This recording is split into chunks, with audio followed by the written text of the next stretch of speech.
How we doing, everybody? Welcome to the Fake Ass Podcast. My name is Brotha Jay. And I'm Brotha Ramon. Happy holidays. Merry Christmas. Hope you guys got everything that you wanted. World peace, dead CEOs, things like that. We've been very hard at work making sure that this holiday season is, up to snuff and as entertaining as possible for mostly ourselves. But everyone else as well.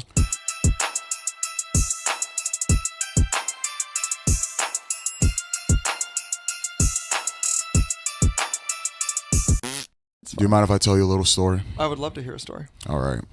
So I got the outfit. Y'all see it. You see the fit. You see it. Man, I got that shit on. Fantastic. I got that shit on. yeah. But I'm gonna give you two stories, two reasonings, or let's go. How do you think I got this costume? All right. Story number one. The hit movie, the hit musical, Wicked, right? Okay. I was making my way down to movie theaters, and I saw one of them little munchkins, cosplaying, doing it what it do. And I'm like, hey, that looks like a little elf costume. It does. And they were like, no, I'm a munchkin. I'm like, no, you're an elf. So I got him. I'm holding. Okay. Let me go. And I got that shit on. So nice, dude. I'm looking good. Or I got this on Amazon. Or you got it on Amazon. I'm gonna go with the first thing. I'm not gonna lie. I think that sounds not only more it's a better story in general, but it sounds a little bit more accurate. You're a violent man, Ramon. You know, for this podcast, I'll do anything. Yeah. And I do mean anything. Literally anything. Hell yeah, dude. Let me ask something. Over the course of your Christmas career, right? Were there any presents or specific Christmas mornings that kind of stood out to you as notable or crazy or fun? I think the one, and this isn't the world's craziest thing, but this is something I always remember, and it's as you all know, me and Jay here are nerds, gamers, otakus, Boba Fett we trust. Whatever, exactly. So a lot of the things nerds like come in kind of small packages, right? Video games. Movies, right. Whatever, figurines. They're smaller packages. So I just remember it's probably 6 or 7 years old. I was having Christmas at my auntie's house, and I got through all my presents, all the bigger ones or whatever, and I thought I found everything under the tree. And I was like, all right, cool, great Christmas. And then I saw this one little package that was just a CD size of a Dreamcast case. And I was like, hey, what's this last thing under the tree? Because it was just small and just hid up under it. And it was a copy of Sonic Adventure. But one or two? The first one. Can't go wrong either way. And I was just so happy, Had you already played the second one at that point or no? Maybe. My memory's getting all, fuzzy. It was years ago, so I could have. But I just remember then, the importance of, dang, I want the small packages for Christmas. You know what I mean? It was that first learning experience because, I think in movies, TV shows, kids are always excited for the big things under the tree and they want to get that. But I was like, Well, kids are dumb. Cat Williams said it great, right? It's like, do you want to get your kid one $50 thing or do you want to spend $50 at the dollar store and get them 50 toys that they all get to open up, right? Kids will be happy as, a pig in mess, Yeah. So that's that. That's one of the most memorable Christmases I can think of. Until this day, I'm always thinking that stuck with me since I was a kid about go for the little packages because the little ones are gonna have the video games and the comic books or whatever whatever's in there. So yeah, that's mine. What about you? Mine is also video game related. What a surprise! Yeah. Not as fun. I'll tell you that. So growing up, I was a pretty good kid as far as my parents were concerned. Right. I was pretty good at not getting in trouble. Right. I was sneaky even then. All right. I was a very the sneaky Santa, huh? Sneaky Santa, do my dirt in the dark, right? You know what I mean? I got dark dirt. I don't got light dirt, right? I know about dark. As I said that, I was like, I just fucking said whoop. Alley-oop. Hi, LeBron. So I remember when I was 6 years old, right? It was my birthday, and a kid in my class had busted out a Game Boy with Pokemon. And I was like, what is this, right?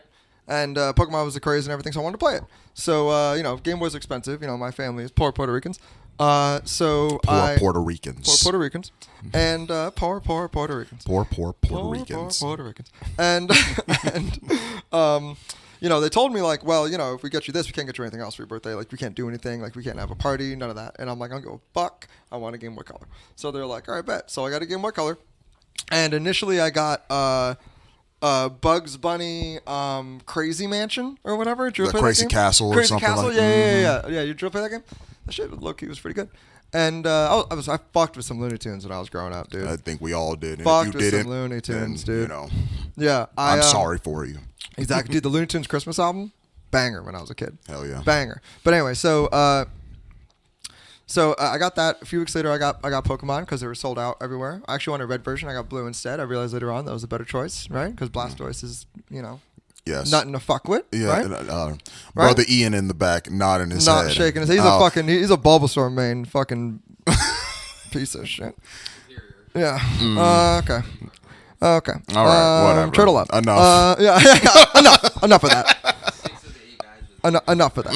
Yeah. Anyway. So I get my Pokemon. I'm happy, right? I'm a happy little kid. I learned a lesson that birthday. What's that? The lesson is, if I ask for nothing all year, if I'm a good little boy and don't give my parents bullshit, and what really balances that is my sister is every time we go to the store, she needs something to leave with something kid. So that was great. That was great for me because my parents would spend $5 a day on her and nothing on me for months and, you know, the whole year. And then I get an Xbox. My boy, is that why you're so skinny right now? Yeah, I try. You know, malnourished. I know where to cut it. Jay, you hungry? I'm good. Nope. Nothing for me. Just wait till Christmas, baby. You know. Yeah, for real. We go to McDonald's. You want anything? I'm good. Jay, you can have something, right? No. I can have something in Xbox. Can I get an Xbox? Please. GameCube if you gotta. I'll take a GameCube. On your deathbed, malnourished, like, we have to give him something. Please give him an IV. Get it away from me. Yeah. They just slide a PSP into my hand. It's what he wanted. Yeah. I flatline. He died doing what he loved. Receiving video games, not even playing them. Yeah, I got it. So that was the lesson I learned. I took throughout my whole life. So I was able to collect my video game consoles, you know, birthday, Christmas, all that shit, but I never asked for anything. Well, the Xbox 360 had just come out. Gears of War had just come out. I knew the game, right? Business as usual. Mm-hmm. And that year I think I was about 13. I had just, you know, I was particularly good. Becoming a man, huh? Becoming a man and shocking my parents with how little I was getting in trouble for. Not to say I wasn't doing some bullshit, but I was just doing my bullshit on the low, right? You don't get in trouble, you know what I mean? As a man Real does. G's move in silence like lasagna, you know? And it's Christmas. And my parents had already been separated for a minute, but I don't remember why, but for some reason my dad was there. He's at my mom's house, right? Getting it in for a little Christmas miracle, you know, probably. A wink. Wink. And I wake up and yeah, and I had also already seen the Xbox in my mom's closet. Okay, I seen the 360, so I knew it was in the house. You were on that sneaky. I was on that sneaky shit, bro. Real G's moving silence like lasagna, right? So I see the Xbox. I know it's there. It's Christmas morning. I'm sitting there just with a little smirk on my face, right? Watching my sister open all her shit, you know. Hey Jay, do you wanna open one? I'm good. I'll wait. Just know it. I'm like, I'm getting an Xbox. Just thinking about Xbox.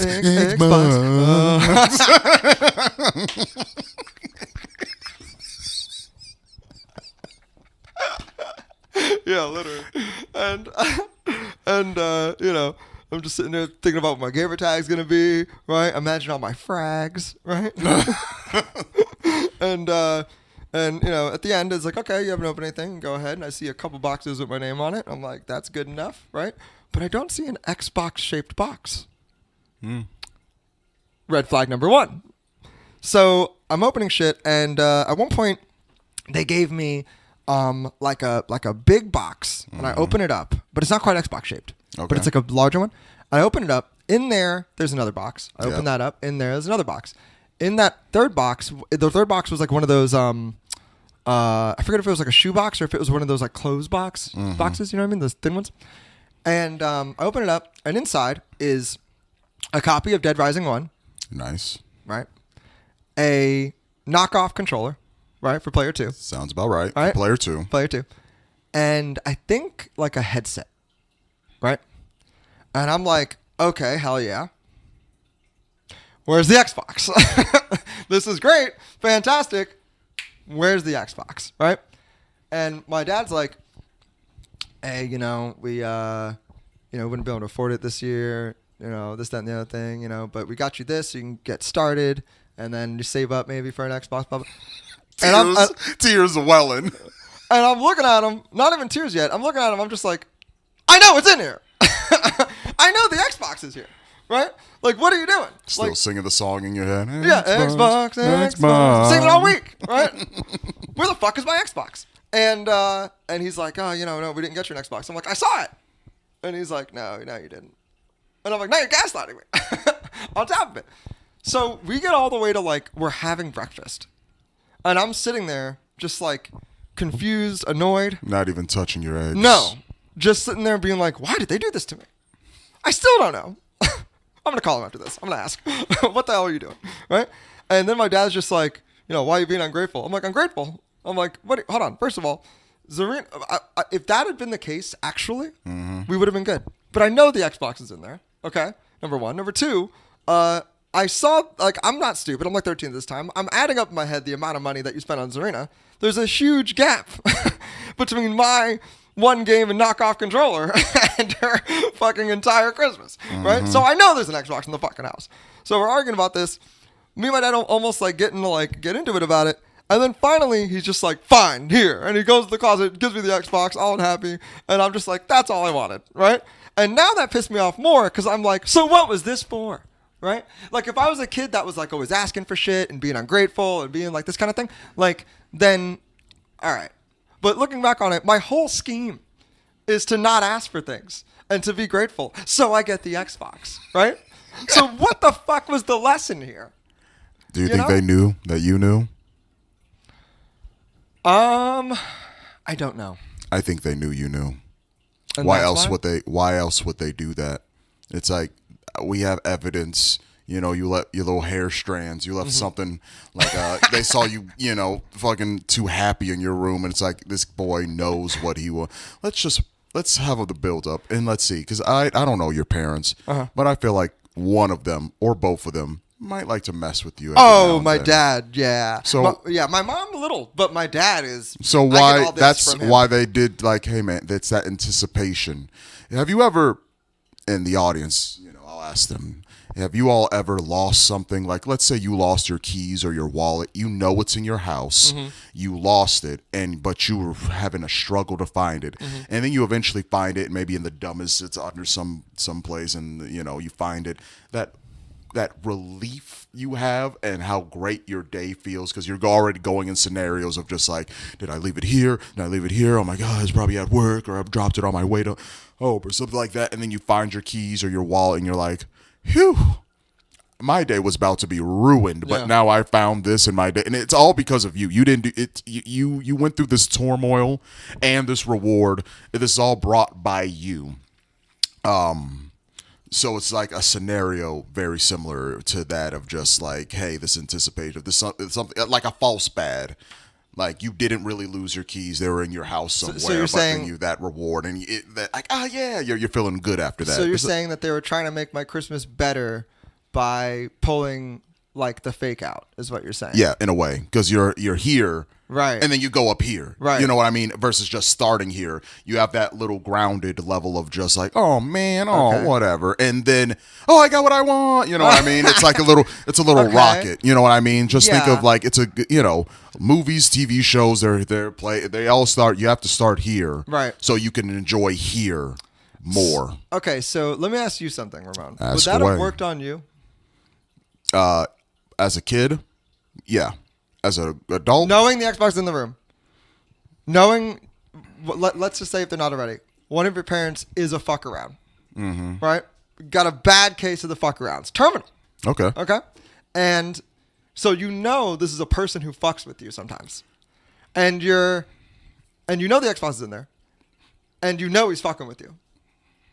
You think that would still have made you happier when the Xbox was there? Yes, finally? because I know I'm going to get it. I saw it in the closet. Right. So I'll fuck around, eat some Christmas dinner first, eat some Christmas brekkie first, and then get it later. Like, I know I'm going to have it. If they gave it to me like the day after or something like that, and I went the whole Christmas, yeah. where it at? Yeah.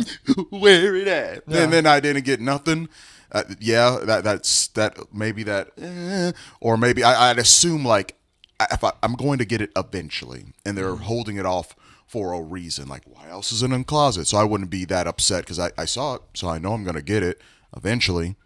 So I'll just be excited and giddy then. You know what I mean? So on one hand, I thought, you know what, maybe you were right. Or maybe you're right? Maybe my parents were right. Maybe I was being ungrateful, right?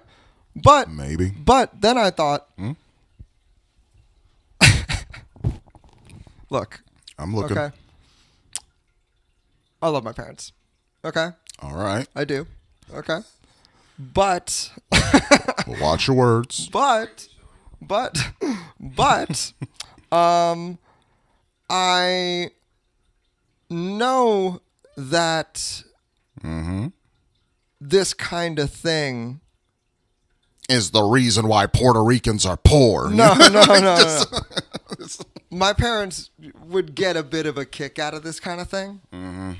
And I think I knew that, and thus, from a young age, sowed distrust that they would do shit like this. Like, until I was like 5, my parents made us think that there was another kid that they had before us, and his name was Jimmy. That's awesome. And whenever, it's funny now, whenever we would like not eat our vegetables or whatever, they would just be like, well, Jimmy didn't like it here either. That's and awesome. And I'd be like, no, I like it here. And then I would stay, whatever, and be good.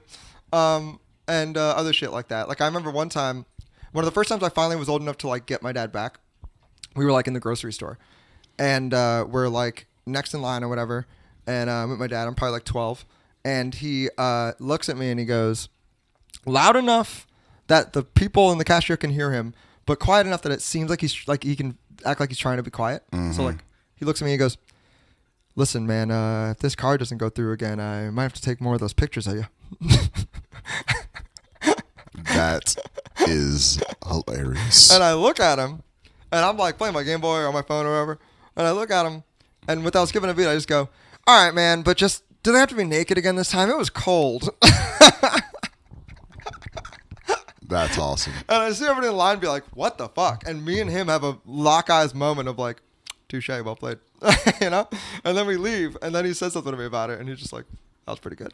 And I'm like, all right, thank you. So after further elaboration, 100% they were trying to mess around with you. That's what I'm saying. That's right? it, Right? And I think it was that build up, or at least, we'll make them feel a little bad. Yeah, but it is that they could have went at it as a way to legitimately, like, I want to make them feel bad a little bit. But as a parent on Christmas, I think it's more of that they want to see that joy, that initial, like, you didn't have it and then they actually got it. It is a joyous feeling. Yeah, I'm sure. To get that, and they probably wanted to see that. I hope it didn't like make you salty the rest of your Christmas. Like, I was pretty pissed. I'm not gonna lie. Oh, but because like, I don't even think it was like a lesson thing. Knowing my parents, maybe, but knowing my parents, I think it was more a last minute decision as they were walking out to wake us up for Christmas. And my dad was just like, wouldn't it be funny if? Mm-hmm. and that's sort of, and here's the thing. I know in my bones, I can sit here and talk all the shit I want. I know in my bones, I'm probably not going to be much different.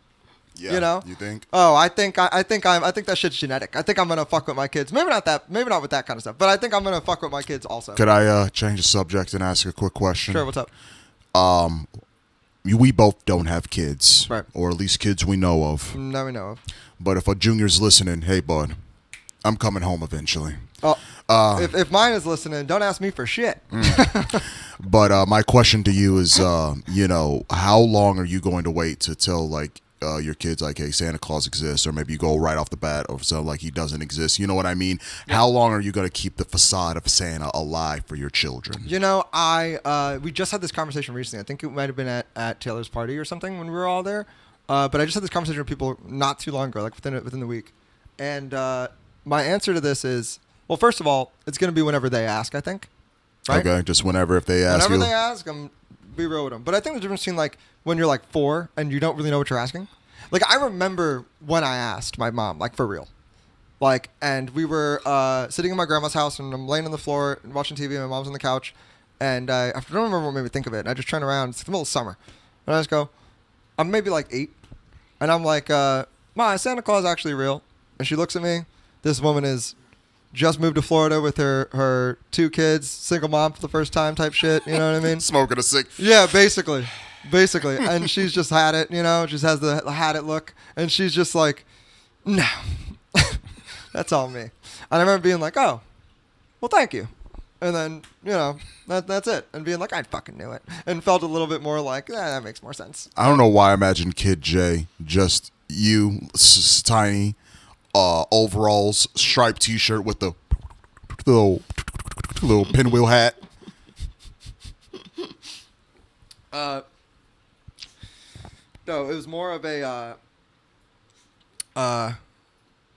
the oversized Soldier Boy T-shirts. Yeah. It was more of that with a fitted that didn't fit. Yeah, oversized fitted. Yeah. You know, looking like wasn't there a kid on Bebe's Kids like that just had the big ass hat and like covering his eyes? I wouldn't be surprised. You know what I mean? I haven't like seen Bebe's Kids in forever, but yeah, looking like fucking number 3 on Kids Next Door, right? That was number 3, wasn't it? Number 3 was the little girl. Yeah, the girl Asian with the hat. girl. Oh, the Asian girl. Which one was the black girl with the hat? That, 5, covered her baby. face? Number 5. Mm-hmm. Hell yeah. Yeah, so I think for me, I'll try to tell my kid that Santa Claus is a little mix of reality and fantasy. Interesting. I'll tell my kid, like, hey, Santa has to be all over the world. Mm-hmm. That's a little hard, right? He legitimately can't go, I don't give a fuck how fast Rudolph is. They just can't. So Santa, you know, talks to parents. You know, the cookies don't help him. The cookies is the reason he's big. The cookies slow him down, baby. So he's going to need help. So he contacts parents and uses parents as a way to help get their kids. So Santa is real. So when you get a chance to see him at the mall, that's him. Pretty your own lore, Santa works with parents to get kids what they want. Wow, really? Yes, really. Wow, tell Santa I love him. I will. And that's probably going to be. And then once they get to college, I'll be like, hey. College? They're going to have a rough time in high school, my man. Jesus Christ. College? That's wild. Mm-hmm. I'm keeping it alive till then, baby. Okay. Let me ask you a question. What race are you going to tell your kid Santa is? Chinese. Chinese? Yeah. Why Chinese? All the things is going to say made in China. So you might as well go with that. Dude, Chinese elves is a little too close to home. You know? Like, nah, I'll probably go with the, you know what? Nah, I'll have to go with white, jolly old Saint Nick. But by the time I have a kid, you know, Christmas is going to be extra woke. So we probably will see more. Trans Santa? Slowly roll. Just someone. But no, I'm just like, I don't know. I mean, I'm just being serious when it comes to like Christmas media, Christmas things. I think in general, like, we're just going to see more diverse Santas represented. And some people are going to be up in arms about it. Some people will be, you know, fine with it. I think for me personally, who gives a shit? You know, it's about season's greetings, charity, and love. Yeah. Santa can be whatever. But I just really do predict, let's say, in the next 5 to 10 years that just your traditional jolly, you know, white, you know, Santa Claus is just going to be like, come on, we're not really doing that much anymore. Now he's Samoan. Yeah. You know? Yo, Samoan Santa, actually. I mean, you got the size for it, low key. You know, something like that. Low and key then Samoan like people Santa. are going to be like, what, really? Santa used to be just fat and white. No. He's Korean, and leave it there. Korean. Don't ask any more questions. But we'll see. We'll see. Yeah. I'm surprised you just completely not even thought about Black Santa at all. Why not Black Santa? You really think there's going to be a nigga in the North Pole? It's too cold. Cold, exactly. Cold Come on, buddy. Come on, buddy. That's a good point. Yeah, no, you do spit facts. The funny thing about that too is like that's an interesting, like people bitch about race swapping, right? Like Ariel and shit like that. But that's one where there actually is like we do have to kind of be on the same page about this because if kids are gonna talk amongst each other, right, and they're like first graders all like agree, they all everyone knows Santa's real and everybody's agreed, right, in the little class. Everyone knows that Santa's Asian.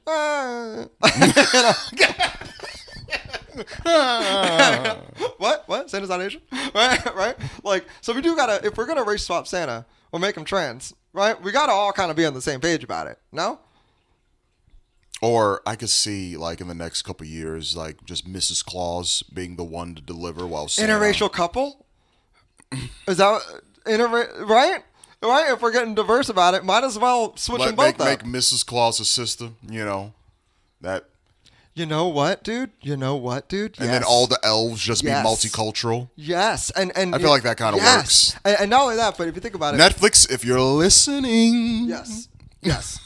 No one is better in a relationship during, like keeping her man feeling good in hard times when he's stressed than a sister sometimes, right?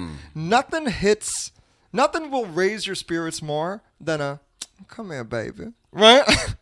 Nothing feels better than that, right? There's no Asian equivalent to that. There's no white equivalent to that. The warmth of a black woman. Make Miss Claus a big mama. Come on now. Yes. Duh. Yeah, for sure.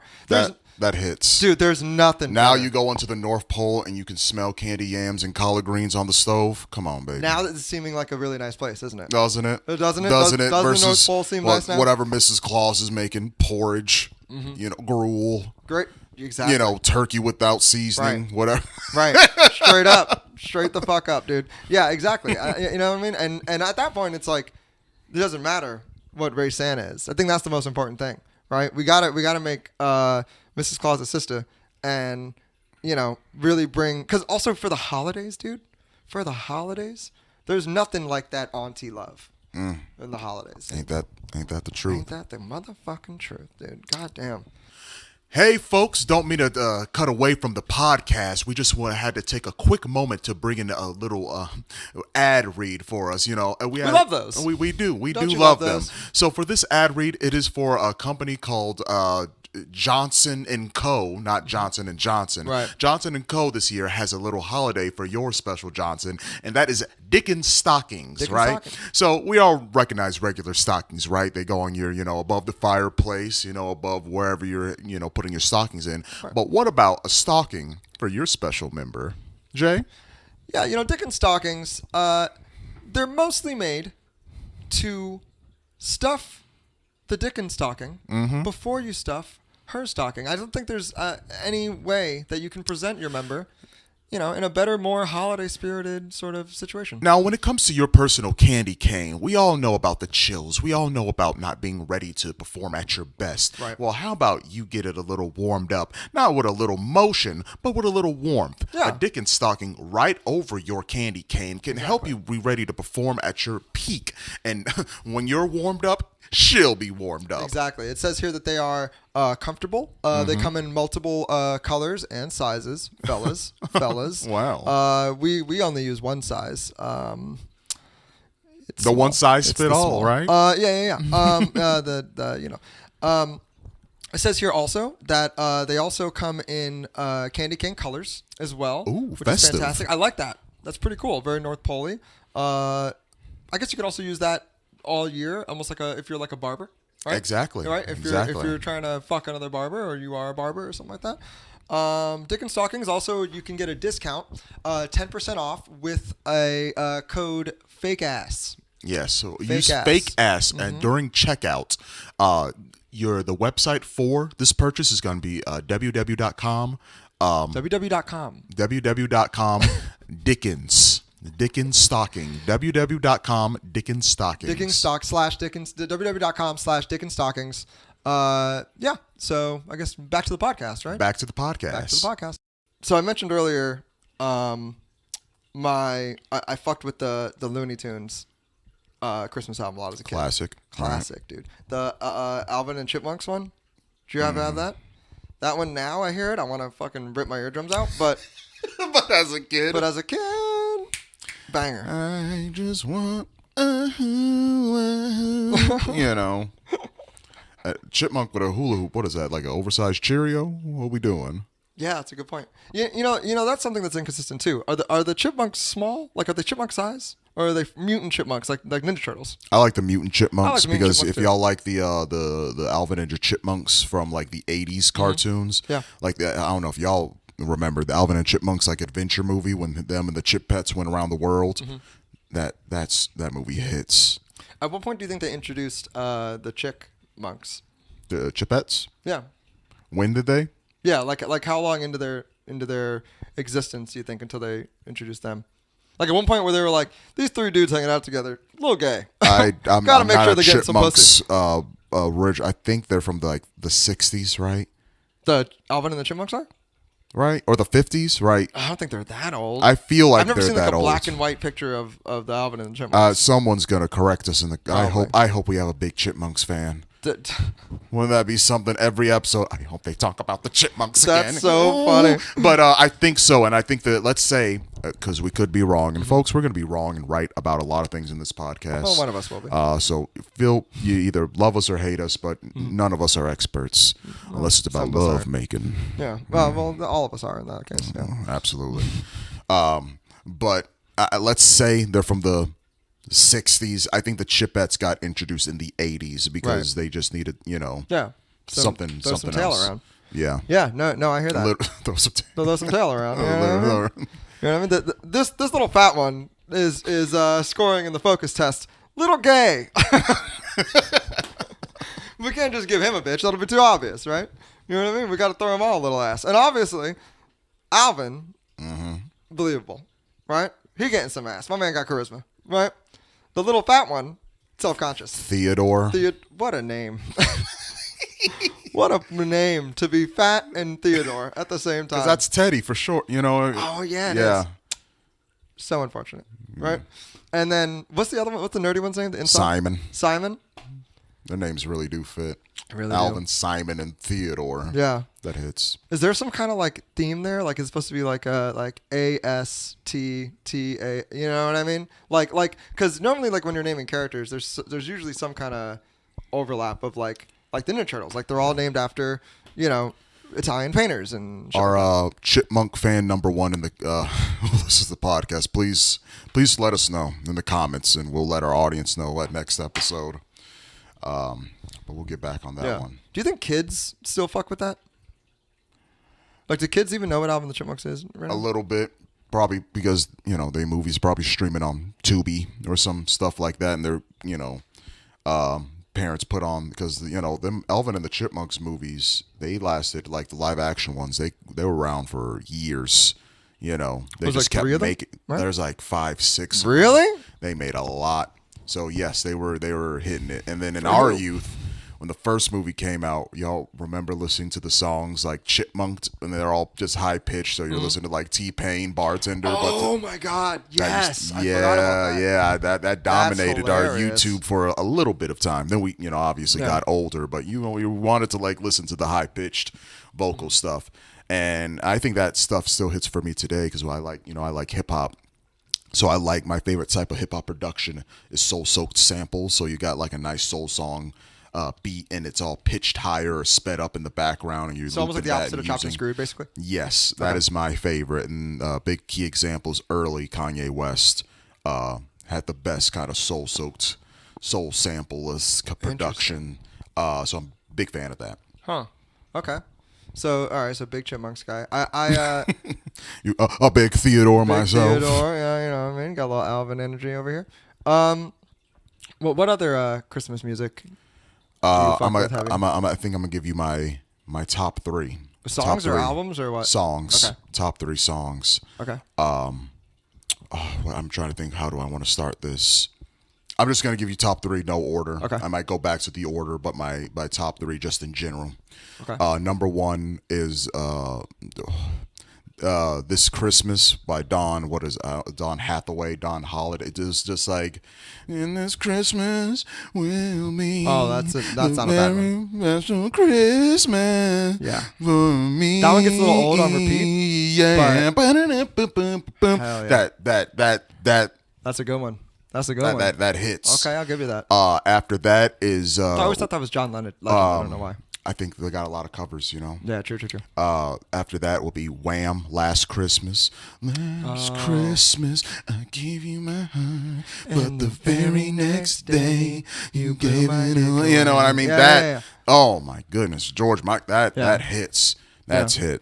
It's so funny to me listening back on that music and people being shocked that he was talking about dudes. You know, where he was like, I would have known. Yeah, Isn't that obvious? Yeah, I mean, a lot of his positions are like the female position on his songs, right? Forgot how beautiful that man was. People want to be like, True. Sing to my pussy, goddammit. True. You know. Yeah, that was a stud. You saw we brought this up in episode 0, but a little bit, but like Chaperone and Sabrina Carpenter. Yeah. They just did a cover of that song together. They did. Yeah. That's awesome. Yeah, I gotta exactly. listen to that. Yeah, 2 queer queens or whatever. Yeah. I don't know. I'm assuming. And then my third song would be Boys to Men, Let It Snow. Oh yeah. Oh my God. Don't they have a whole album? Yes, they do have a whole Christmas album. The other best song is Why Christmas. That's really good. And the rest of songs are like they sound great. Dude, Boys to Men, but Let It Snow Yeah. hits. That's a fire one. A lot of Christmas music I don't listen. I only listen to it during Christmas time, and I don't listen to outside of Christmas because I'm not a psycho. Yeah, no, that yeah, 100%. But that song, because it's such an R&B jam. Yeah. I'll listen to that shit in the summertime. It's another.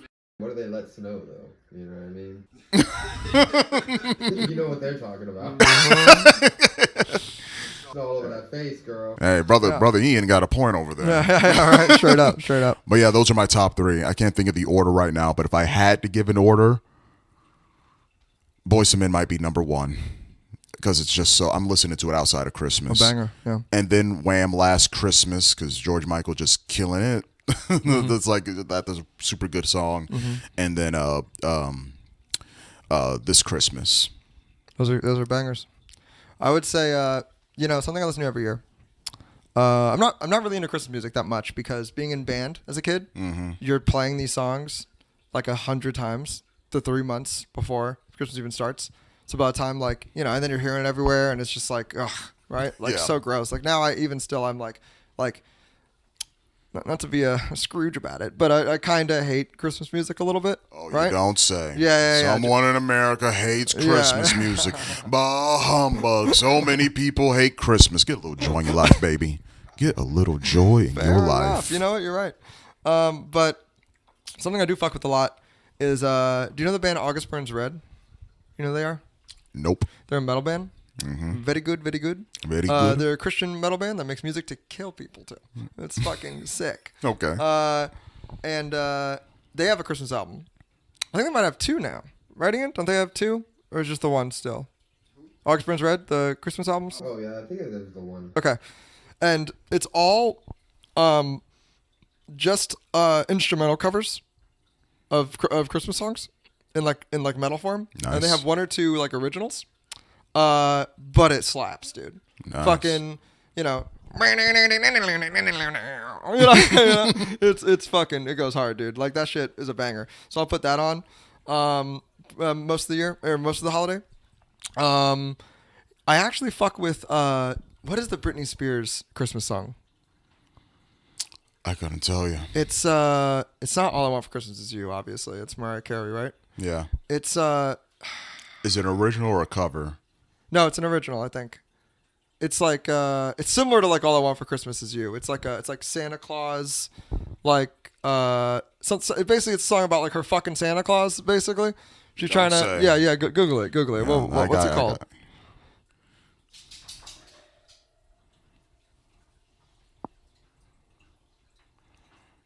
Britney Yeah. Spears. Yeah. Christmas Yeah, pretty sure it's her. I don't think it's Miss Christine. My Only Wish. Yes, that one. Yeah, it's like all I want. It's like my only wish for Christmas is to be wrapped up in those big strong arms. My only wish for Christmas is that candy cane. Candy cane, baby. Let me get a lick. Not me, her. No homo. But yeah, that song is a banger. Honestly, apart from that, I'm not super into Christmas music in general. I think there needs to be more good Christmas music. Oh, obviously the fucking Run DMC. Nice. What is it called? Like Christmas Jam or whatever it is? Something like that. Something like that. That's a good one, you know? You got a least favorite Christmas song? Like something that comes on every year and like, God, I can't stand this.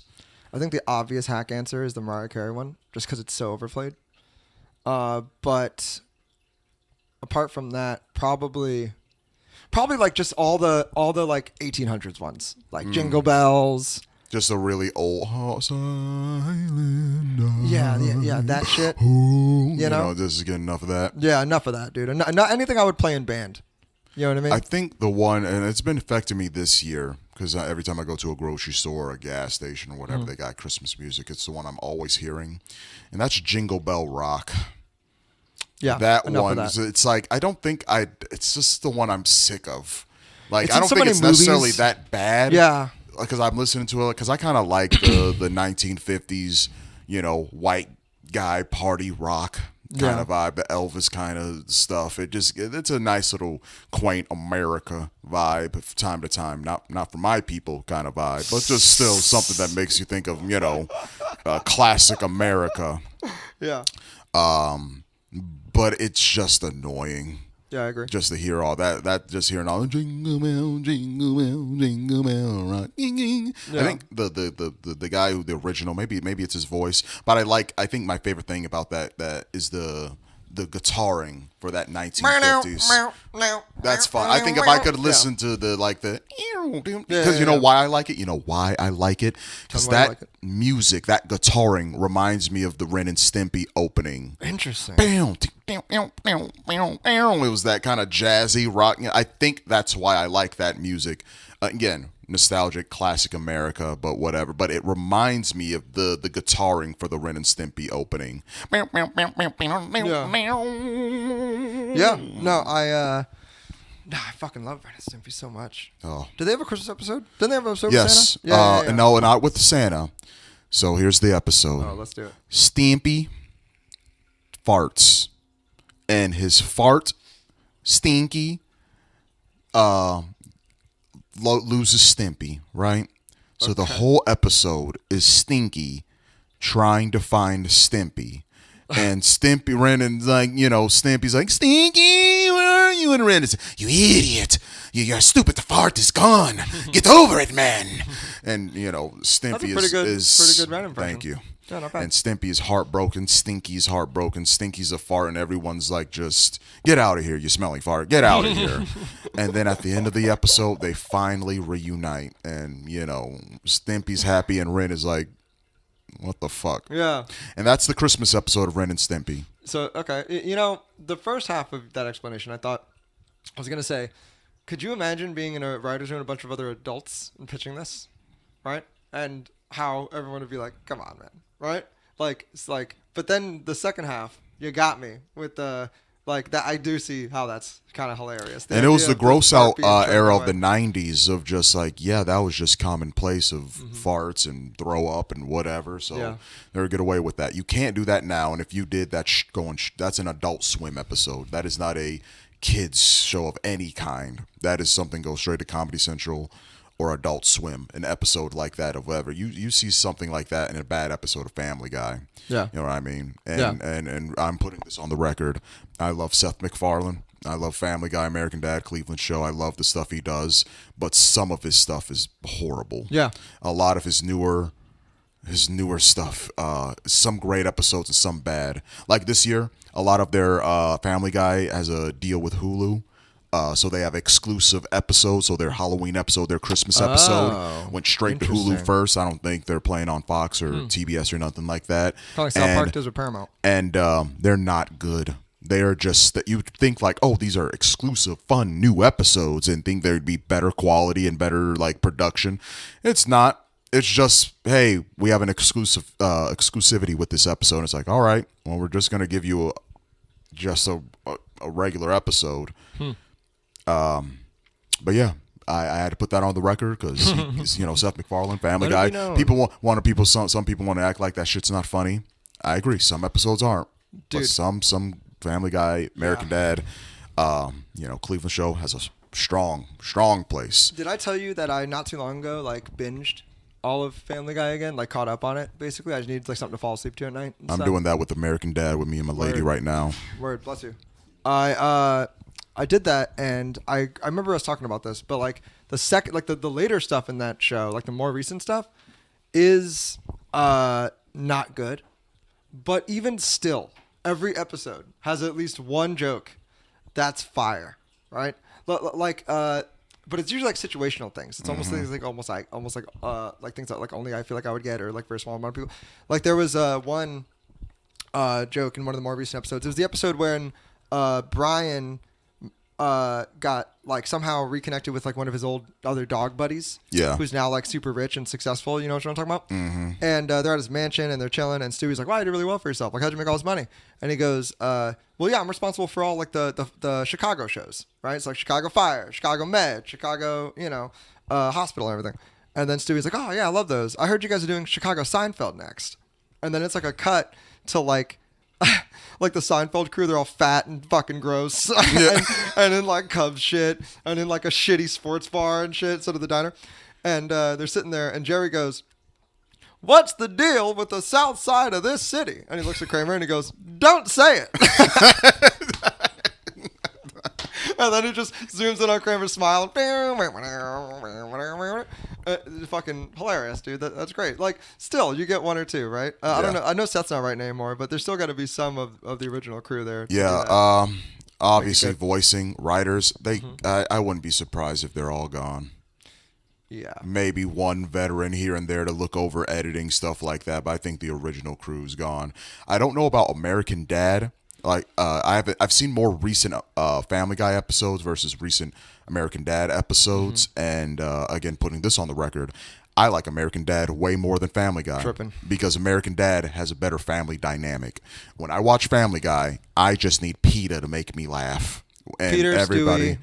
And Brian gets on my nerves, but he's written that way. Yeah. But American Dad, the family. I want to see more Stan. I want to see Francine, Haley. I want to see Steve and him singing. I want to see Roger, his antics, and then there's Klaus. You know what? I like Klaus because his voice actor is Bradley D. Baker, and he's iconic. And I just what else does he do?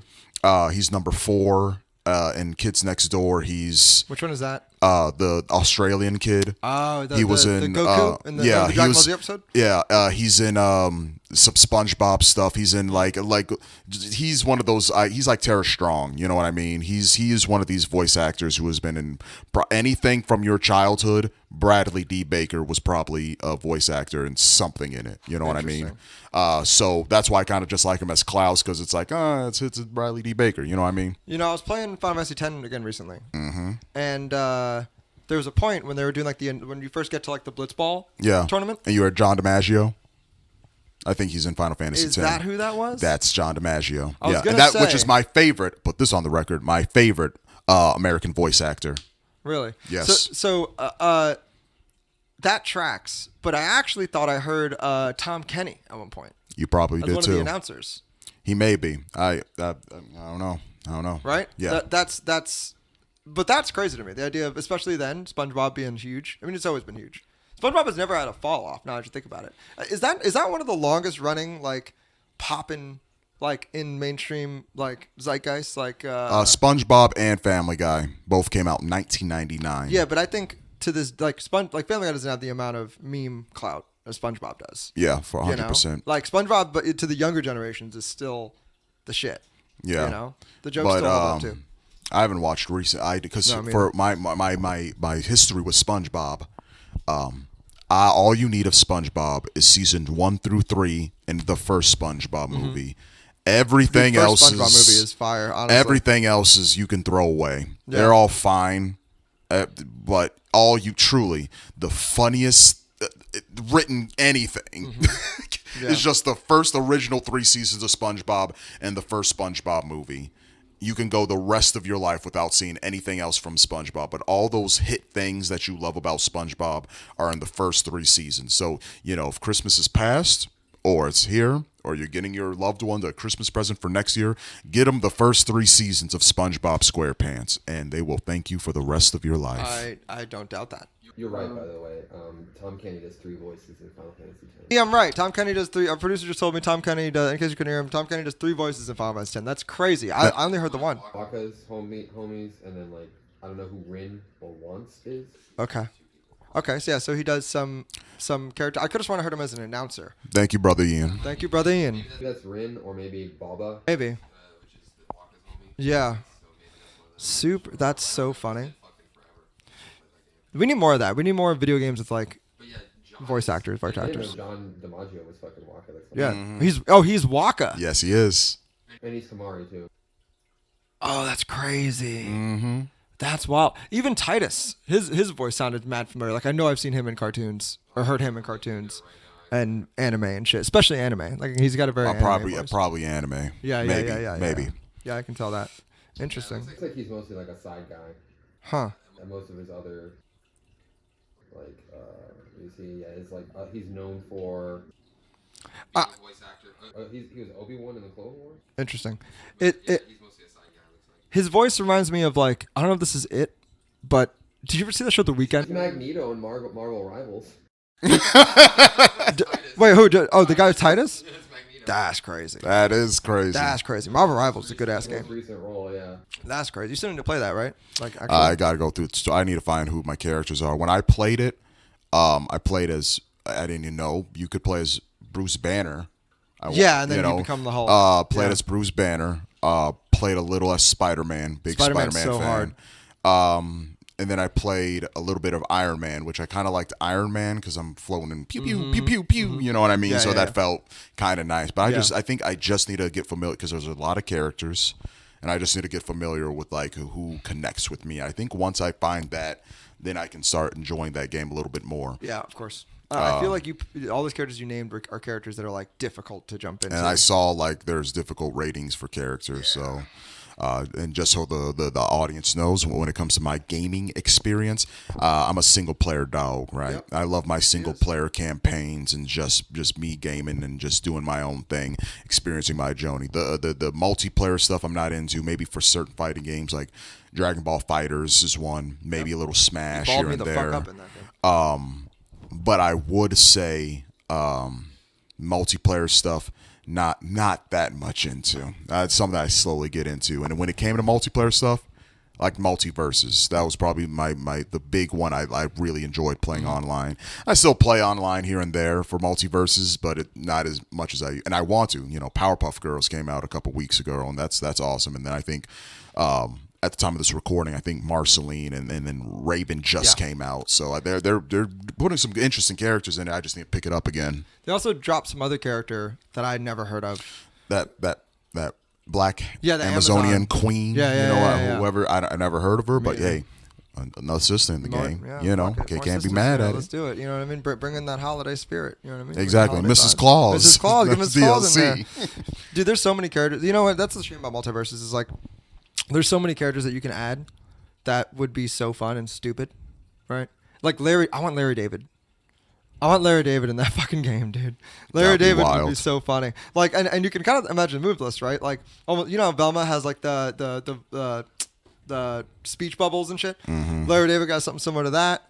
You know what I mean? Could just be very I'm fucking leaving. And slam a door on you. He could hit you with a golf club. He could be like, only one sample. If they can't do Larry David, then give Rick Sanchez a Larry David costume. Oh yeah, that'd be interesting. Yeah, that'd be crazy. I don't. The Larry David Rick and Morty collab is wild, but just the idea of Agent Smith and Larry David at the same time, looking at Neo and being he's on that damn computer all because you're on that damn internet.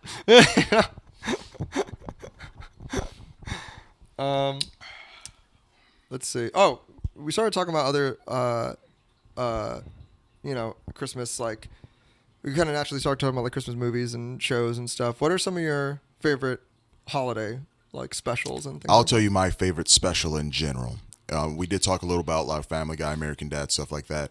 American Dad, Family Guy, Cleveland Show, specifically American Dad and Cleveland Show, has some really good Christmas specials. Yeah. Some of the best Christmas specials you're ever going to see are from those two shows. They're very creative, fun. I think like there's one where like American Dad, Stan went back in time, and then the Cleveland Show had a really silly one, season 1 or 2 of the Cleveland Show. But in general, my favorite Christmas special is A Christmas Carol. Charles Dickens, A Christmas Carol. Christmas Carol, anything. It's gonna be my porn name. I Charles Dickens. love A Christmas Carol. It's just the perfect Christmas. Literally, it's my favorite special. It's the story of Scrooge, heartless, or he had a heart, got that taken away as life does. Yeah. Takes your joy, and turns you into this. Which version? What's your favorite? I don't have a specific favorite Really? version because I think they're all. If you're doing the setup beats for A Christmas Carol, you're all a 10 out of 10 in my book. Interesting. Because it's just first of all, it's a Christmas ghost story. Right. That's fun. But this is a story. It's an old man getting his joy and and becoming, empathetic and loving and passionate Through force. Not through force. The ghosts don't force him. They show him his life, show them the people around him, past, present, and future, and it comes to him like, you can be better. And the great thing about it is it's a threat, in a sense, right? he's old. Let's say he's like 60, 70 years old. And at that point in time, he decides to make a choice to be a better person. Just proving and showing that it's never too late to be a better person. That's a good point. You know what I mean? Doesn't matter how old you are and think like I've done so much wrong and stuff in my life. You still can do good. You could still be horrible. I'm not saying like if all of a sudden Hitler wanted to start, doing gardening at the end of his life, that wouldn't take away that wouldn't rectify the wrongs he did. But for the most part, it's never too late to be a better person and change your life and be a more loving and, genuine person. And I think that's a beautiful and wonderful message, especially for Christmas. I really appreciate Christmas Carol for the message that sometimes the rich need to have a little, I really want to see a modern Christmas, carol, Trump, Elon Musk, Sure. Something like that, where the ghosts visit them. That first of all, sounds hilarious. Well, second of all, it's too topical. It'd be like they wouldn't change, or maybe they would. I don't know. I'd be interested to see what would happen if 3 ghosts visited Donald Trump. yeah. It'd be like, I think his ass be still sleeping or not giving a shit unless them ghosts had big titties or something. Facts. Then he'd be like, show me a way. You guys could tell me anything. Oh, yeah. They got to be white women, though. He doesn't seem like the They have to be interracials. beautiful white women for him to at least pay attention. And 80s style white women, no ass, big tits. Yeah, they have to be, because if it's just like regular Fake hair, ghost, ooh, me like, what do you want? Yeah, straight up. Well, I feel isn't that's kind of my impression of Scrooged, right? The Bill Murray. Hell yeah. Christopher Carol one? That might be, if you want to say pick one, Ramon. I'd be I was like gonna that. say, that might be that's because his up there. monologue at the end was Amazing. the most passionate. Gives you goosebumps. You never see Bill Murray really like that. I think he's almost on the verge of tears, if not even crying a little bit during that monologue, because I think he's really just saying that shit from the heart, dude. Dude, Bill Murray, that's number one sought after guest, dude. If we can get, Bill Murray's the shit. I love him. I heard he's kind of an asshole sometimes, but I love him. Look at him. Yeah, have you seen his anything? Yeah, I know. One of my favorite lines. I have the level of autism where I'll watch a movie and I'll hear a line that I think is so funny and I will never forget it, even if I forget what movie it's from. I will never forget that line. And for Scrooge, it's the part where he's being visited by his old boss, and he's isn't that his brother actually? Yeah, something like that. Right. The actor, right? Isn't the actor's brother? And he's being visited by his old boss, and he's talking shit, and his old boss is like, "I was the envy of men, desired by women," and then Bill Murray goes, "Bill, come on, you're paid for the women." Like, even then, with the ghost, the motherfucker's a poltergeist with chains and shit, and even still, you're like, come on. Oh, buddy. Be real. You know? Come on. You know? Like, that'd be like if either one of us died and haunted the other one. You know, and I was like, you know, and I was like, I had the strength of 10 men. Jay.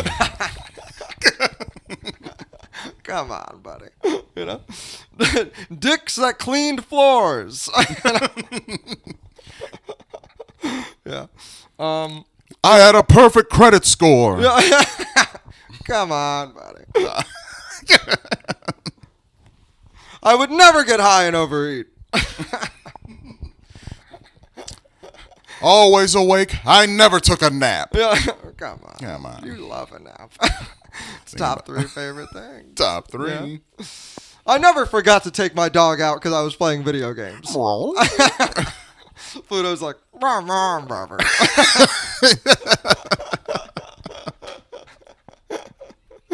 I want to teach him how to talk with those buttons, but I think it might be a little bit dangerous to do that because he probably wouldn't shut the fuck up because he's his father's son after all, you know? Yeah. Speaking of, he's been very good. He's been a good boy. Good boy. Good boy. Hasn't biled out once. You know, I think it's really good and important for, I think it's a really cool tradition for like American comedy to begin on Christmas. I don't know how that started, but like Simpsons, probably started with Simpsons, right? Simpsons, South Park, Daddies, right? Yeah. There's, you know, I think it's a good idea. That's why we're doing this, right? I think it's a good idea to start on Christmas if I don't say so myself. I think it's a wonderful idea too. Yeah. You know, Hanukkah is in season. We could. What? Yeah. You don't know. We agreed to not talk about them. Promise we wouldn't bring it up. Just kidding. That's crazy. No, Shalom Aleichem or whatever. Is that not? I'm not sure. Am I wrong? Okay. Whatever. I hate that the only thing we really know about, not saying the only thing, but when it comes to like Jewish, you know, media, when it comes to Hanukkah specials, the biggest one is Adam Sandler's 8 Crazy Nights. Oh, dude, I forgot it. Yes. Okay, that's easily top 3 Christmas movies for me. I love that movie. I think I'd like it more if it wasn't for the reindeer eating shit like scene. That shit is gross, but I think as a kid, so I thought it was gross. And the movie is animated so good. It is. And that scene is just gross. It is such a gross scene that it makes me almost dislike the entire. It's a bad, you know, silly comedy, whatever. It's an Adam Sandler movie. Yeah. But that scene is just like they could have got that out, and I think that'd be something that I might watch every year. But with that scene, I'm like, I'll watch it once every 5 years, if that. You know, I'll watch a review on YouTube every year versus watching a movie, watching the full movie, because it might be one of the worst scenes in movie history. It is so bad. It's bad, but it's, I don't know. I think there's a general like association of deer and poop. What is that? I don't know. Because that's not the only thing that's associated. Like, let me call the Sandman. Yeah, that's what I call him, the Sandman. You know, you ever played what's the name? Castle Crashers? You ever play Castle Crashers? Hold on. What do you call him, Sand? Went straight to voicemail. Okay. Sandman's busy right now, but I'll try to give him a call next time. He never. You know what, dude? I'm gonna be honest. After Uncut Gems, he's acting really too good for us, and I don't really appreciate that shit. I love Uncut Gems. Uncut Gems too. That's what makes that so painful. Is I get it. That's what makes it painful. I get it. If I made that movie, I wouldn't fuck with me either. Do you remember the woman with the fat ass, whatever her name is? I can't think of her name. The girlfriend? Dude. I think she dated The Weeknd for a while. Maybe they're still dating. Emily Ratajkowski. Oh no, she is beautiful. Yeah, you got Adam Sandler, and then that cake in the movie. Oof. Oh my goodness, crazy cinema, literal cinema. Yeah, I want to see that other movie that they did, the Jaffies or whatever their brother's name is. The Jack and Jill. Jack and Jill. Yeah.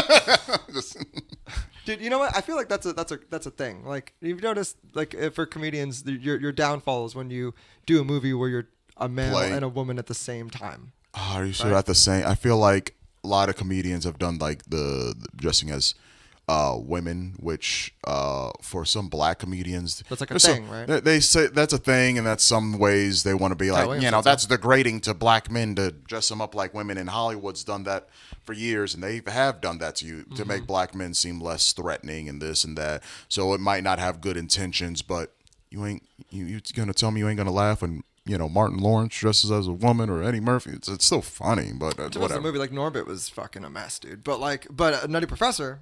Hercules. You know what I mean? I'll take that. I'll take Eddie Murphy in a dress in Nutty Professor, but Norbit, man. That's what I think of. Like if you think about it, Norbit and Jack and Jill were both kind of fucked up their careers. I think and it's about more them being people. A couple or something like that. Talk to more black people in the audience. You're with me, right? Norbit's good. Norbit is hilarious. Really? I almost watched Norbit the other day just because. Most people, I don't know. I grew up with it. My family grew up with it. My friends liked it. It wasn't until I looked on the internet and people were like super hating that movie. But everyone I knew in my life laughing hysterically to, Norbit. I might give Norbit another go then. I don't know. You might like it. You might not. Because I could agree. I'm not going to say it's the super great. I like bad, not all of them, and I want to be careful with my words, like early 2000s comedy, because it is a dead genre. We can't get that comedy what it used to be. And don't get me wrong, it started going downhill when we started getting like 12 American Pies and all these really bad comedies, but some early 2000s comedy are some of the funniest movies in general. For sure. And I think Norbit would be one of those in there, a little bit. Not the top, but whatever, the top for me. Internet, have at you. But at least for me, that's one of Eddie Murphy's funniest movies. There, I said it. Interesting. Crucify funniest me. Movies. That's cancel crazy. me. Whatever. Damn. Eddie Murphy's got some bangers too, dude. That's crazy. I remember loving Dad Daycare when I was a kid. That movie was fucking fire. Boo, that's safe Murphy. Well, yeah, I mean, it was a child. That's the Murphy I think we can all say is when Murphy wants to do the family-friendly stuff. True. 24 Hours was good. Beverly Hills Cop is good. Mm-hmm. Shrek. Oh, yeah.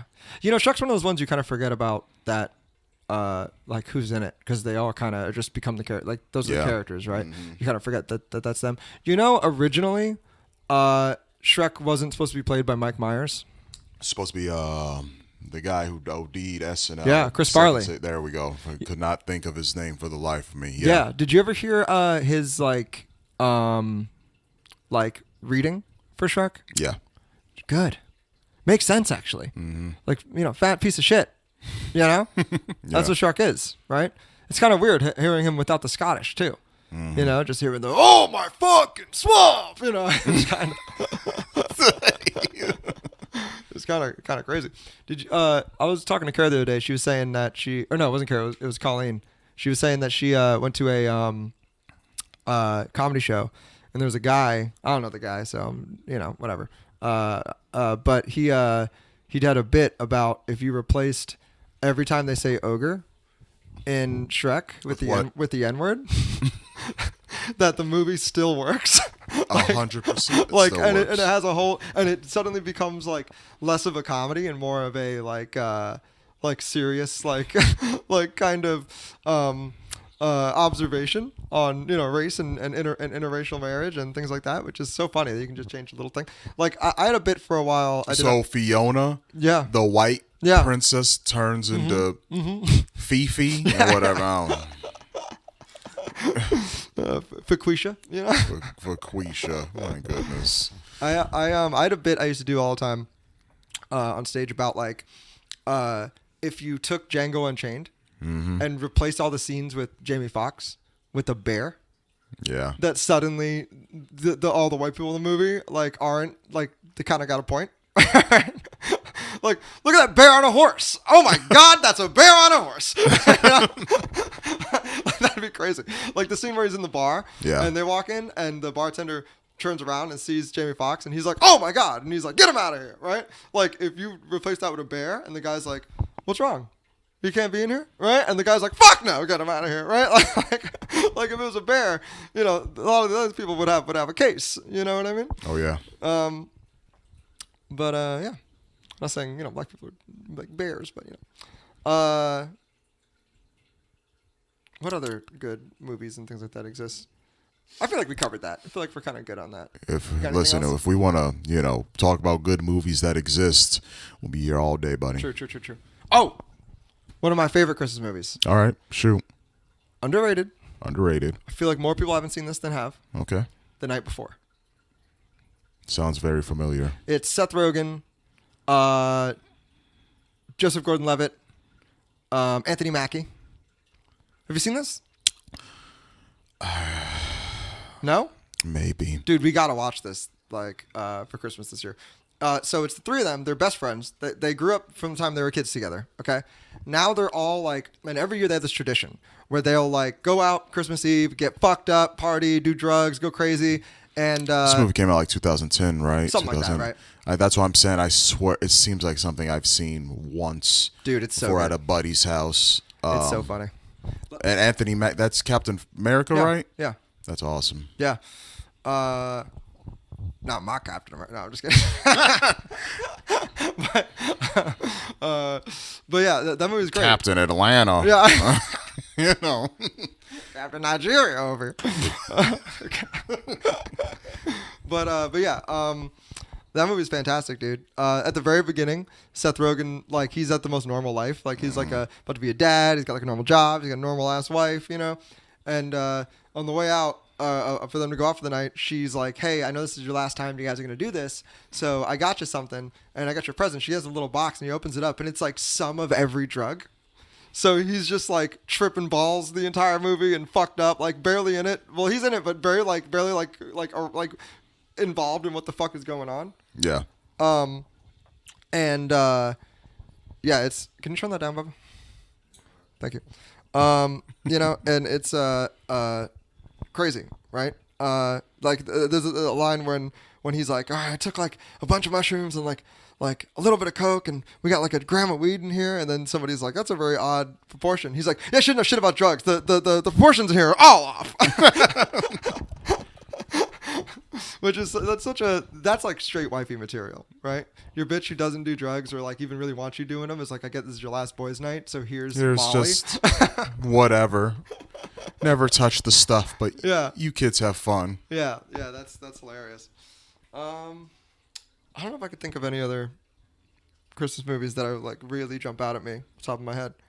For holiday shit in general, around Thanksgiving time, I always like to watch this show called Over the Garden Wall. Do you know what this is? Yeah, that animated show, right? Dude, that shit is so good. Never seen it. Such good fall vibes. I guess a little side thing. There is a Christmas or a birthday tradition I do for myself that I watch. My birthday is December 14th. So I'll either watch it on one of those things, and I'm probably going to watch it this Saturday for my birthday when I get done with my show, which I'm in a Christmas musical. He is.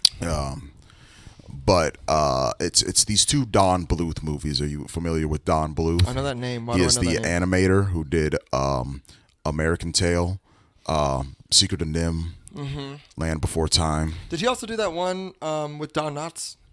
That movie where he becomes a fish? Becomes a fish. You know what I'm talking about?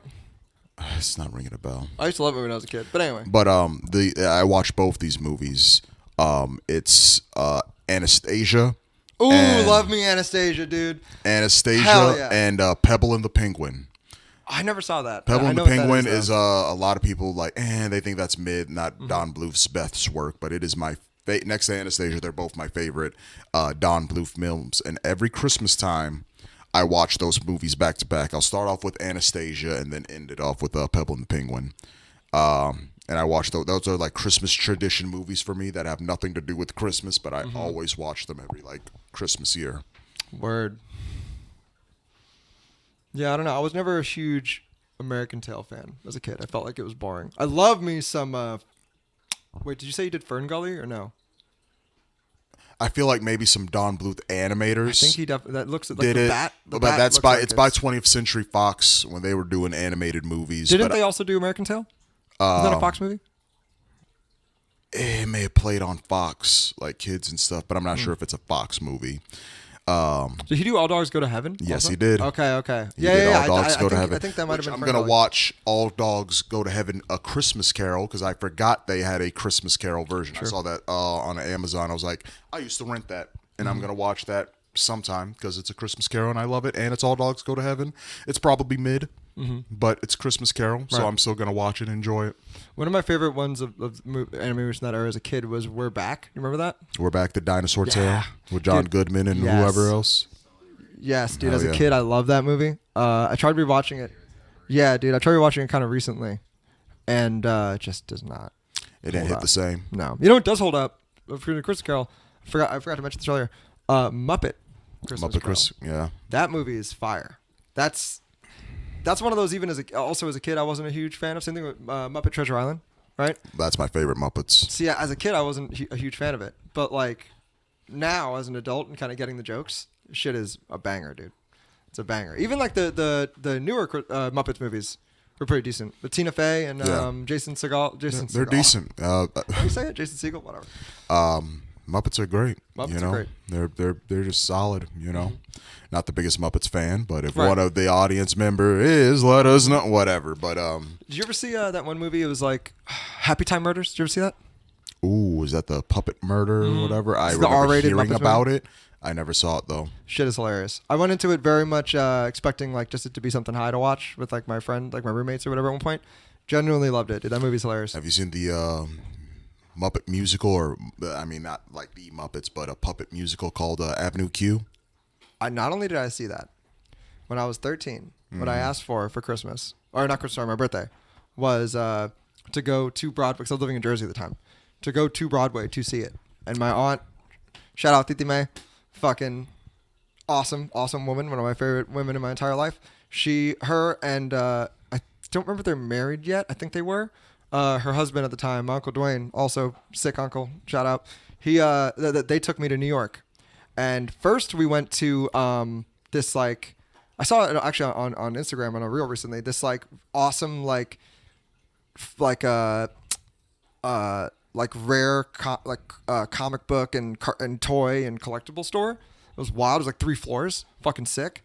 And then we went to this like Japanese video game store, and Advent Children had just come out. Like the trailer had just come out, and it wasn't even out in the States yet, and they fucking had it. And I was like, this is what I want. Like, I want this. I don't want anything else. It's like $10. I'm like, let me get this. And I watched that shit like 100 times. Then after that, we went to.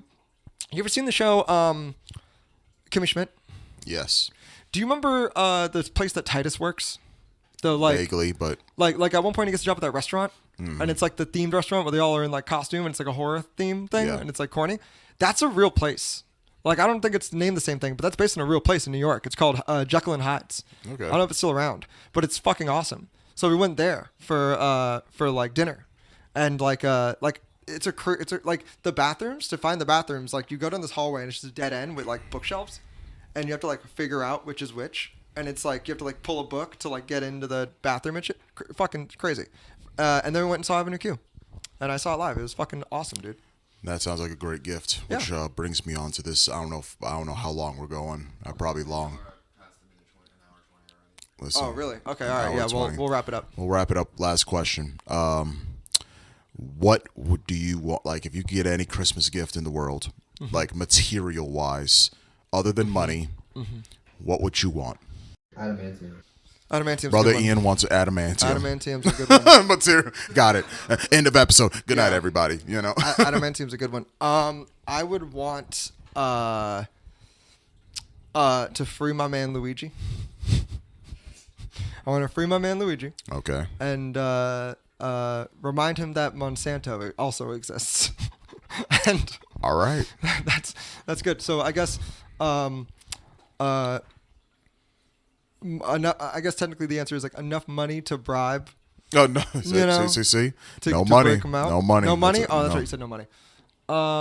Enough hookers to bribe. Hookers of material. Yeah. Oh yeah. Well, it is a good, right?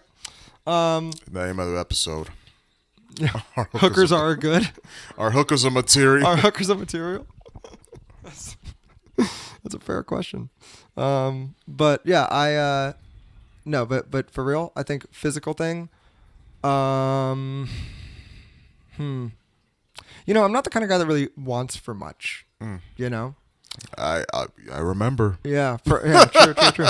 Probably like a better PC maybe, or my PC's fine, but just spruce it up a little. That or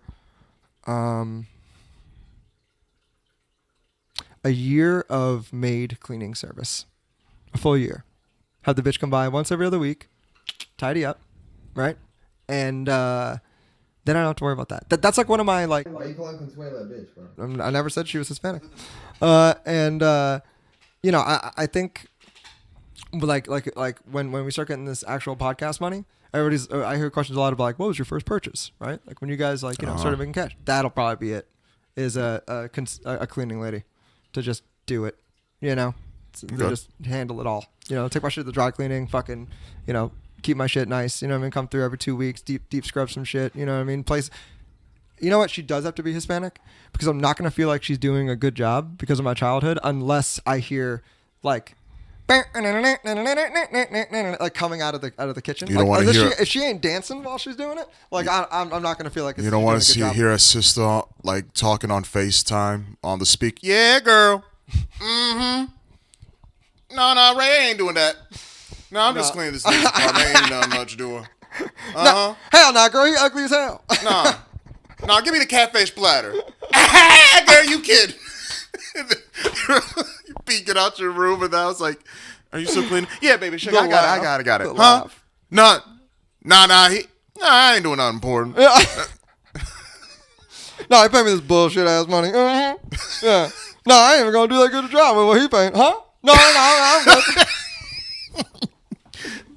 No, but like, growing up, like every Sunday, you knew your day was about to be ruined when you're sleeping nice and cozy in bed. And then I hear, ya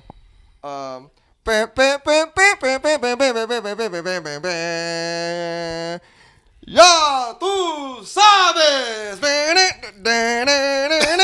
coming from downstairs. I'm like, fuck. You know what I mean? And I know damn well any minute now I'm going to hear the, right, on my door. And, my mom's going to come in with the fucking broom, kind of slightly dancing with it. You know what I mean? Being like, wake the fuck up, and same thing for my mom, hearing that, Patti LaBelle. Yeah. Luther Vandross. You knew Sunday morning it was time to scrub the house, as a good mom does. Yeah. My material, it's hard to put. It's either one or two things. One, a complete deluxe editions of all the Vinland Saga mangas. Interesting. I got the regular like ones, the hardcovers, like the deluxe. Like you see that Berserk, like deluxe you have. Yeah, they have Vinland Saga ones. Yeah, I've seen those. Yeah. I bought all of Vinland Saga, all of, like the regular, like not the I don't know what to call them, the hard issues that come with 2 volumes in them. Bought them. Do they even come soft? I'm not. I come soft. You do. But I've never seen like a single, like the soft, only the hardcover ones.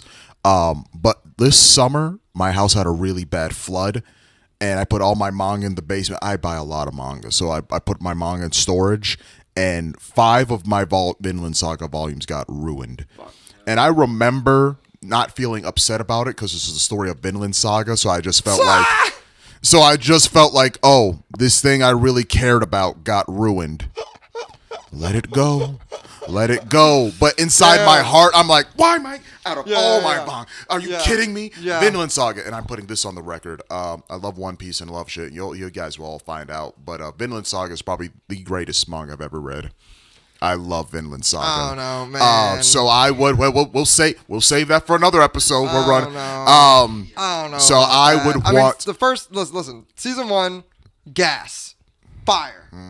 Yeah, the second you have to use your. I can't with the season 2. Philistine. It's a different show. It's a different show at that point. Change me as a human. Fuck you. As I was saying, way. so Anyway. the deluxe volumes of Ain't no Berserk, Vinland tell you Saga, because I'm assuming they're like all in color.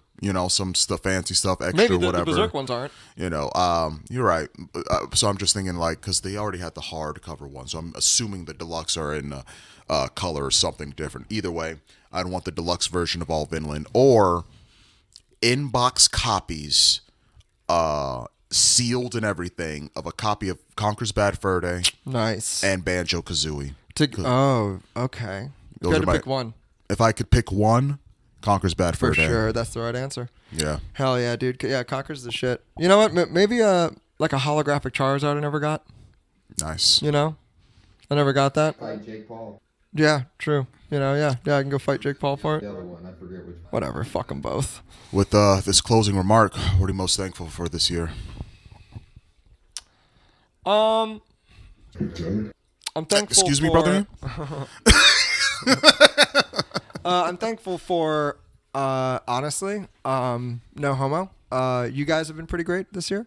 Pretty great. I think, yeah, you guys have been pretty great. I think us, starting this podcast is pretty fantastic, and something that we've been talking about for a while. And I'm super grateful we're finally doing this. I'm grateful for December's been so fire for games, dude. Delta Force, fucking Marvel Rivals, shit, Path of Exile 2, shit's been banging. Overall, I think media is just banging this year. Fucking Dan to Dan. You know what I mean? Like, there's so much shit coming out. That's it's been a very fun year. I'm grateful for. I think I've learned a lot this year. I think I've gotten a lot smarter. I think I've definitely, educated myself on a lot of things. I think I've definitely, sort of learned a lot of lessons this year that I'm super grateful for. And also just, it's fun to see things like class consciousness come together when like a CEO gets clapped for being evil, and seeing everybody all on the same page of that shit, I think is pretty cool, and almost gives me like hope of that we're all kind of on the same page with a lot of things, no matter how divided things are. It kind of reinforces the idea that, like, as crazy as a lot of people's opinions seem to be and skewed, I think a lot of Americans middle ground kind of agree on a lot of the same things, right? Like, healthcare is going crazy, abortion should be should be okay, weed should be legal. Like, there's certain things that I think most Americans would agree on, and I think kind of realizing that on certain things is pretty great, especially coming off the heels of like a very divisive like election and things like that. I think that's pretty cool. That's awesome. Yeah. What about you? It'd probably be health and my loved ones. Sure. Health-wise, because we're all humans. We're all going to get older, and we're all going to inevitably deal with aches, pains, disease, sickness, or whatever. Mm-hmm.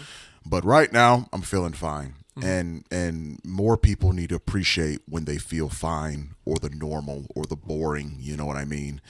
I think we go throughout our days taking that shit for granted. And one of these days, you're going to deal with some sort of ache, ailment, or whatever that is going to, stick with you for the rest of your life, or, be the end of you. So when you do feel like I feel good, that is something, just take that and run with it. You know what I mean? Just enjoy feeling like, my kidneys work. You know what I mean? Like really just take that in, because you don't know how good that is until you get older. And it's like, I have to have 2 knee surgeries now. You know what I mean? So when you are feeling good and you're young or even older, your still body's working, feeling good, just be appreciative of that and feel grateful for that. And then second is just loved ones. You know what I mean? We're almost at the end of the year, and I think I went through this year without having any traumatic losses or anything like that, and that's something to be grateful for, because tomorrow's not promised. You might lose someone you really care about today, tomorrow, next month, whenever. Mm-hmm. So the fact that I got people that are still around that I really love and care for are still here, that's awesome. So those are my 2 biggest things I'm grateful for: health, and just having people I care about just here with me. And that's all I need in this world. Yeah, no, I think that's a good thing. I also agree with that. I think if I could just add one more to the materialist thing, better chairs. Wow. We need better chairs, man. Hey, when the money comes flowing in, I'm not having this anymore. This is crazy. Look, I'll try to. I'm sliding this whole after time. we get done off this, I'll try to hit up Sandy, see if he has any. Okay. Yeah, he's sure he has an extra laying around. Sure. He ain't spending that money. You see his house? It's pretty normal. Yeah. All right, guys. I think that'll about do it for us on the Fake Ass Podcast. We will see you.